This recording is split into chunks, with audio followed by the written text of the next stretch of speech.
Hello, everyone. Thank you for watching our lightning talk titled Speedrunning ILL, Explaining ILL to the Unexperienced. My name is Jalesia Horton, and I am the Director of Access and Resource Sharing Services at Southern Methodist University in Dallas, Texas. I got my start in ILL 10 years ago as a student worker. I moved up through part-time and full-time positions in ILL until receiving my MLIS in 2017. Since then, I have supervised those in-depth processes and personnel. And I'm Shayla, and on paper, I'm a library specialist. I work circulation at SMU's Flantron Library for the last 5 years. I would consider my role to be interlibrary loan adjacent, as I have little part in the actual processing, but our main desk is the check-in and out location for our interlibrary loans. So we field a lot of the initial questions and often find ourselves recommending the service to patrons. And so anyone working the main desk needs a basic understanding of ILL. So in recent years, I've been part of the library's training for other ILL adjacents, such as student workers and library interns. Therefore, we wanted to share our experience in explaining ILL to the non-ILL employee. Let's start from the beginning. When having a conversation about ILL, it's important to establish a level of understanding. Maybe they're familiar and just need a policy clarified, or they've heard it but never used it. In some patrons' cases, they've never even been in a library before. If you're recommending it, the easiest first step is to just ask what they know. Have you used interlibrary loan before? Do you know what it is? One thing to remember is that not everyone knows it just by title. Some patrons don't like new things on principle, especially if they're confusing and acronyms can aggravate that. To avoid off-putting people, call it by its full name to start and communicate the basics of the service for them, which can be as simple as we get you books from other libraries that you can pick up from here.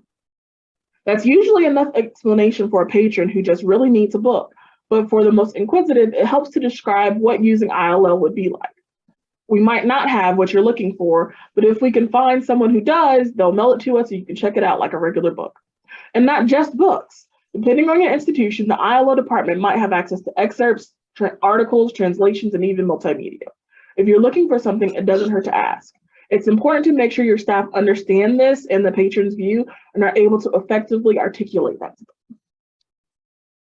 Now, before you offer up any golden goose, you should make sure you actually have one.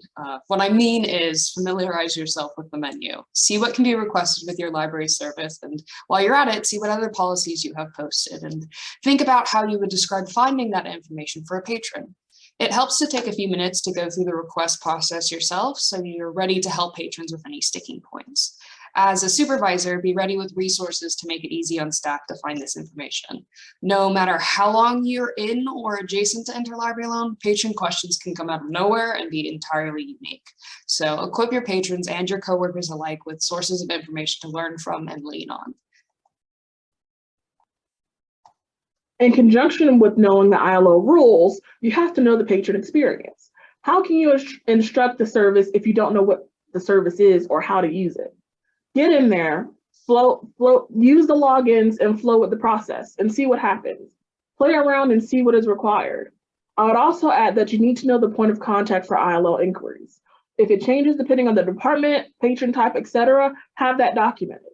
As questions arise, having that close will be integral to fast and efficient customer service. Now, let's talk about the firsthand experience Shayla has had as an ILO non-employee. I've never worked directly in ILL, but I've been on the public end of the service for 5 years. I've worked circulation. I had never used or heard of it before I started working at the library, so my introduction to ILL was helping patrons, often new college students who also hadn't heard or used it before. In general, I found the service to be straightforward enough, and what patrons needed from me was simple: a basic explanation of where to make a request, how long it might take to get the item, and how to get in touch with someone if any problems or questions came up. The most daunting part of using ILL for the first time was how specific I could make my request and not knowing if I needed the publisher or edition. It took a couple requests before I felt I had a grasp of what materials actually needed the specifics. Like for recent novels, the title and author seemed to be enough, while older and more academic books would need publication year and sometimes even translator if I wanted to make sure I got what I or a patron really wanted.